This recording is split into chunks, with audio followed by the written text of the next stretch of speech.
Every point of light is a galaxy containing billions of stars. And yet, we've managed to map the visible universe well enough to chart an accurate course all the way back home.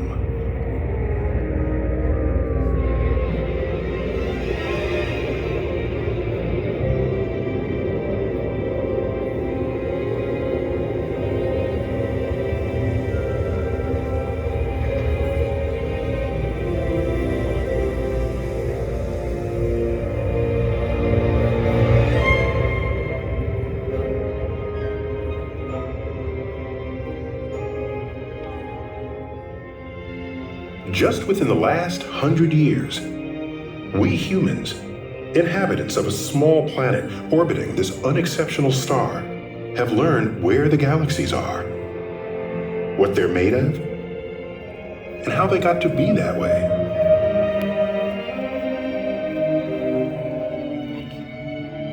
We've discovered that the universe was born in fire 13.8 billion years ago.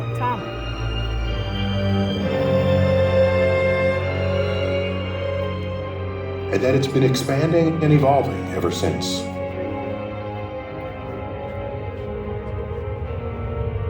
But with new instruments on Earth and in space, we've begun to glimpse how much we still don't know about the cosmos. This is Neil deGrasse Tyson, and I'm here to guide you through a century of discovery about the past, present, and future of our universe.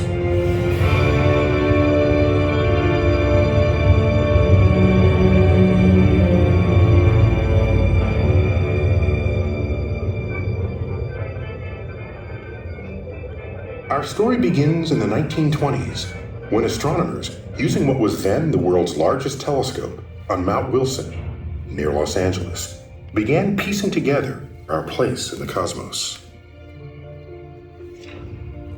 The astronomers knew that we live in a disc-shaped galaxy called the Milky Way, and that the band of light arching across the sky is our view of that galaxy from our location inside it.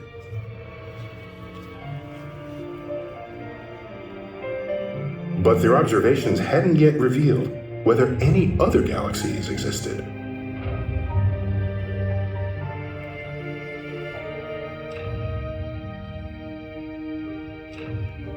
That changed when the astronomers aimed their telescope at a fuzzy patch of light in the constellation Andromeda.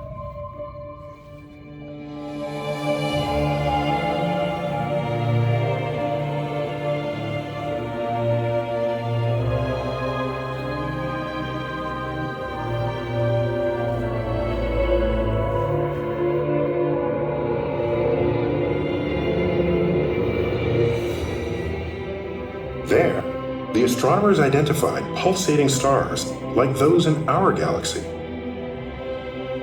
By measuring the stars' distances, they found a galaxy in its own right, far outside the Milky Way. The Andromeda Galaxy is more than 2 million light years from us. So we see it as it looked more than 2 million years ago, long before humans first walked the Earth.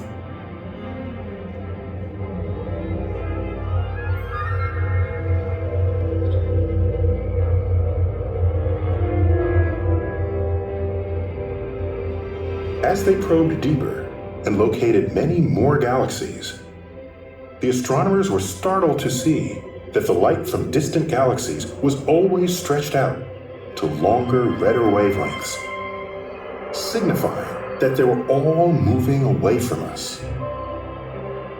They found that the more distant a galaxy, the faster it's moving. Cosmic space is constantly stretching, carrying the galaxies with it. But there's no center to the universe. An observer in this galaxy would see the same evidence of cosmic expansion as we do.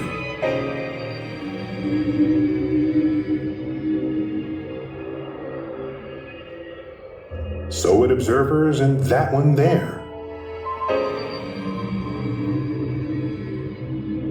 Wherever you are, it looks as if you're at the center and everyone else is speeding away.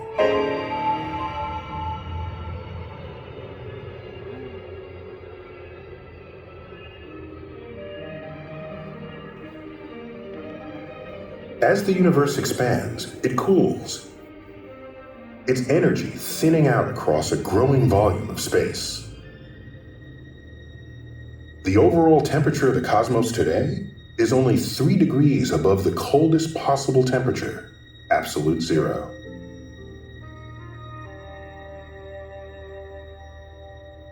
But if we ran time backward, all that energy would be compressed into a shrinking volume of space, and the universe would get hotter.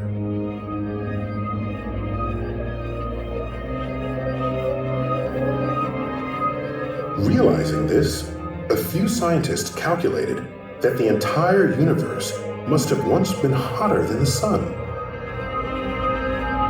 Skeptics ridicule the idea, naming it the Big Bang Theory.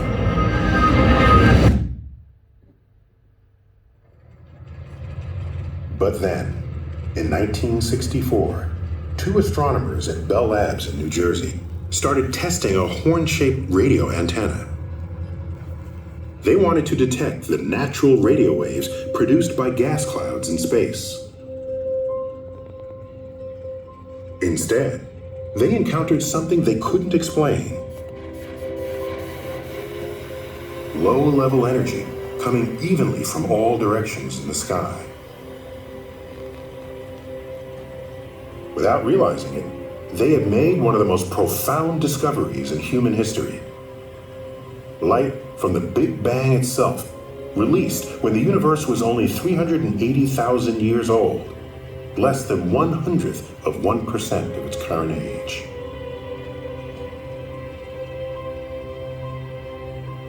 Evidence of the Big Bang was written all across the sky, in the glow of what is now called the cosmic background radiation.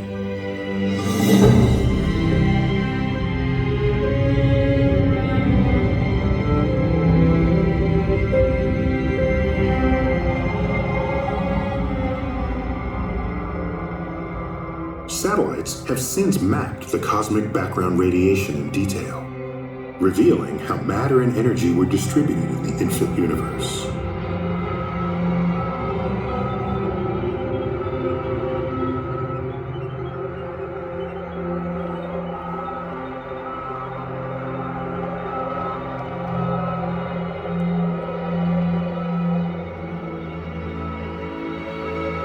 In this map, created by the Planck satellite in 2013, the slightly more massive regions are colored blue. Over billions of years, they went on to form clusters of galaxies.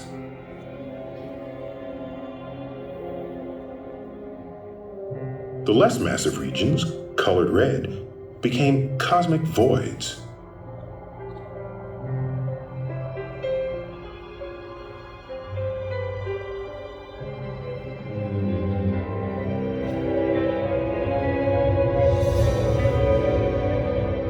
Because it takes time for the light from distant objects to reach Earth, everything we see in the sky belongs to the past.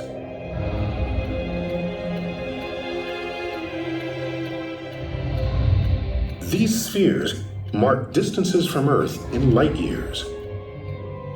When we observe galaxies billions of light years from Earth, we see them as they looked billions of years ago.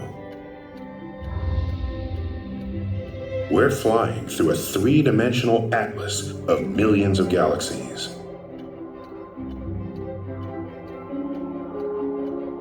The gaps are regions we have yet to map.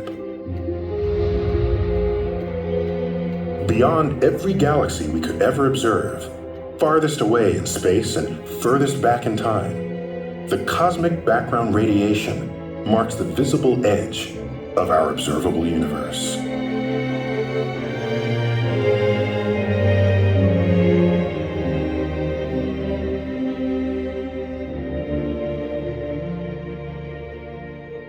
Yet, evidence of what happened even earlier in cosmic history can be found, right in our own neighborhood.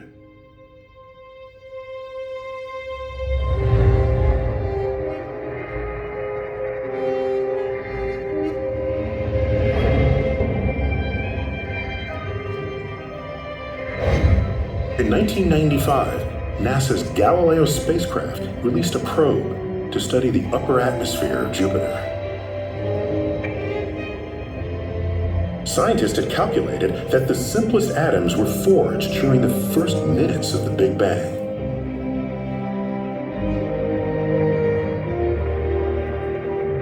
One of them, heavy hydrogen, is destroyed inside stars, so it should have become ever rarer as the universe evolved. Unlike Earth, Jupiter acts as a cold storage locker, preserving samples of the materials from which the solar system formed more than 4 billion years ago.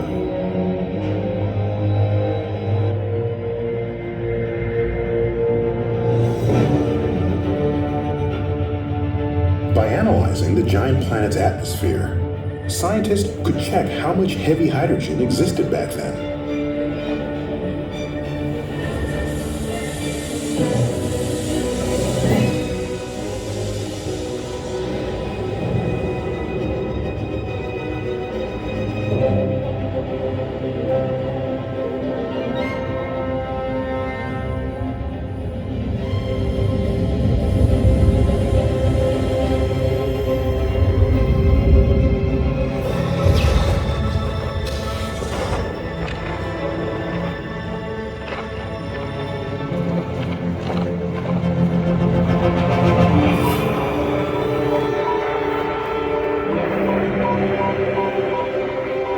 Observations of the cosmic background radiation had established that the universe was once hotter than the surface of the sun.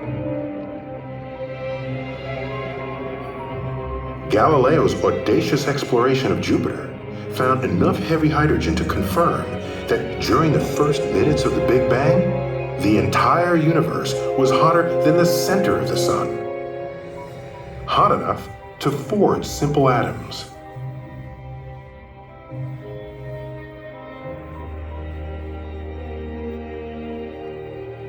But while scientists were piecing together the history of atoms, evidence emerged that most of the matter in the universe isn't made of atoms at all.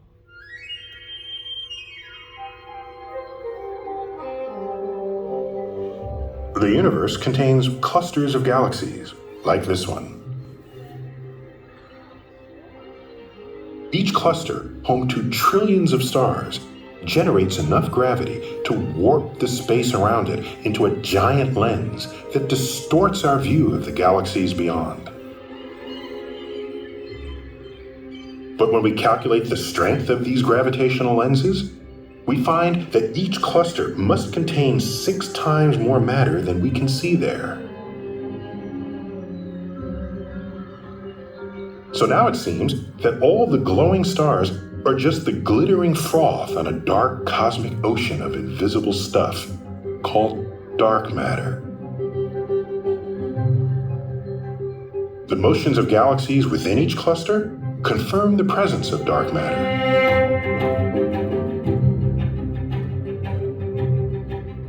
The galaxies orbit too fast to be held together by the gravity of normal matter alone.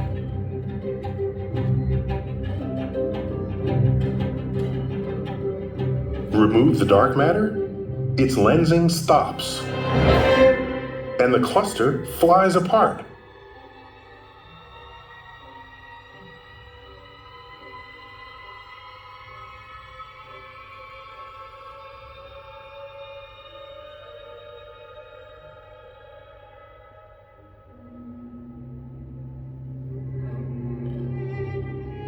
Scientists find that dark matter, shown here in black, was essential to forming the large-scale structure of today's universe. This computer simulation traces how cosmic structure evolved over time.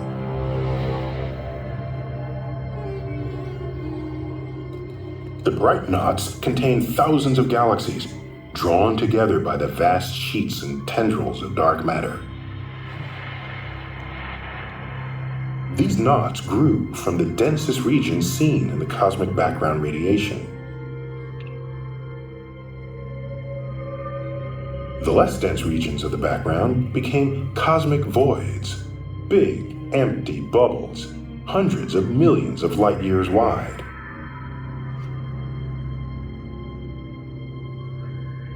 The gravity generated by normal matter is much too weak to create this cosmic web. Dark matter must be doing the job. What is dark matter?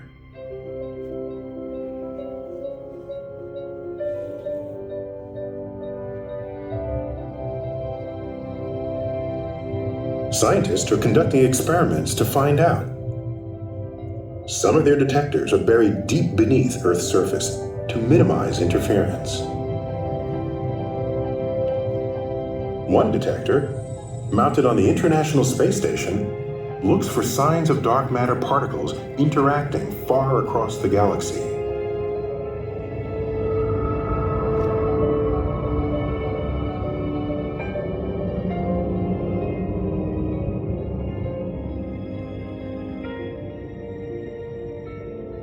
While scientists expect that dark matter particles may soon be found, another mystery has emerged that's changing how we think about the future of our universe. Astronomers had thought that the gravity exerted by all the matter in the universe would slow down the rate of cosmic expansion. To check this prediction, teams of observers charted the distances and speeds of extremely remote galaxies by studying exploding stars called supernovas. As this time-lapse view of the Milky Way shows, stars explode fairly often, at a rate of about 2 per century in a galaxy like ours. So, if you observe enough galaxies, you can spot a new supernova every few nights. The observers were especially interested in a particular type of supernova, like this one, where the corpses of 2 dead stars orbit each other so closely that they eventually collide and detonate.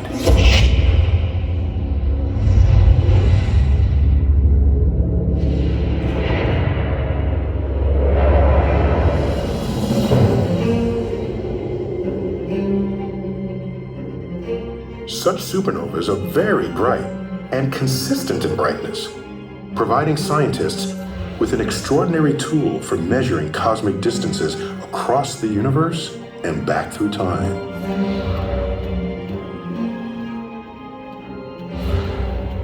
By measuring the distances and speeds of hundreds of supernovas, the astronomers learned how fast the universe was expanding billions of years ago. By 1998, to their astonishment, they found that the universe hadn't expanded faster in the past as expected. Just the opposite. It used to expand more slowly than it does today. The expansion rate isn't slowing down, it's speeding up, accelerating. And it's been accelerating for the past 5 billion years.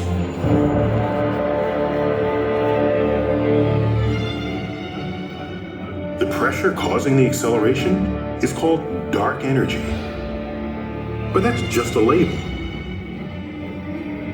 Nobody yet understands dark energy, though it appears to be powerful enough to shape the course of cosmic destiny.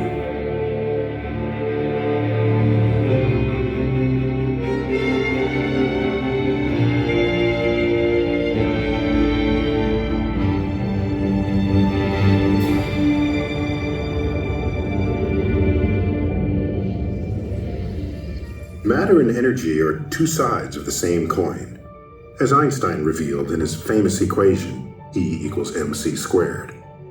In those terms, dark energy weighs in at nearly 70% of the total stuff of the universe. Dark matter accounts for almost all the rest. Normal matter, all that we are, or all that we've ever seen or touched, amounts to less than 5% of the known universe.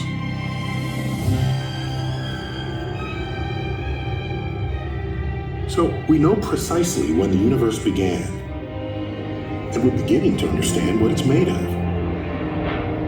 But how big is it? Our observable universe is limited to the part of the cosmos from which light has reached us here on Earth. But every galaxy occupies the center of its own observable universe. Observers in this distant galaxy can see light from regions we cannot yet see. And we can see regions they cannot see. So no matter who or where you are, you'll reach the same conclusion, that the universe as a whole must be bigger than the part of it you can perceive. How much bigger? Some scientists speculate that if the observable universe were the size of a planetarium dome, the entire universe would be larger than planet Earth. Others suggest it may be infinitely large. Clearly, there's more to the universe than meets the eye.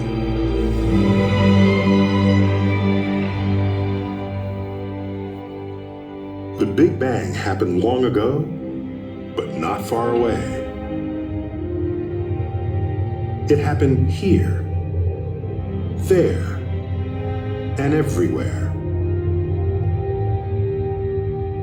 Peering into the dark, we stand on the threshold of great discoveries, and we always will, as long as we keep exploring.